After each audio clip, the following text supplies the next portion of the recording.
wasla duruufta adag duurka oo aan marnaba saamaxaad aqoonin kadil ayuu isleeyahay isla ilmaha yar iyaduna nafteeda ayay dhiganaysaa oo ma ogolaan doonto walow iska caabin geesinimo leh uu samaynayo weli geesihiisu wax uu tiri laayihiin iyaga hadafkoogu waa inay helaan waxay cunaan ama ay maanta ka gaajabeelaan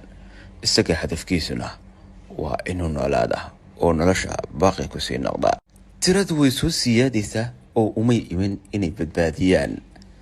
waxa u yimaadeen inay ka qayb qaataan ku dhagarowga ama dilidda isla ilmaha yar iyo la wareegidda isla hooyadani waxba loolan ka dhici doona kee la wareegi lahaa kan iyo kan dagaal ayay isku qaadaan wali hada way dagaalamayaan hooyaduna way ku meeraysanaysaa isla ilmaheedii kani waa ka tagi laayahay kan kalena loolanka ayuu dhinac ka soo galay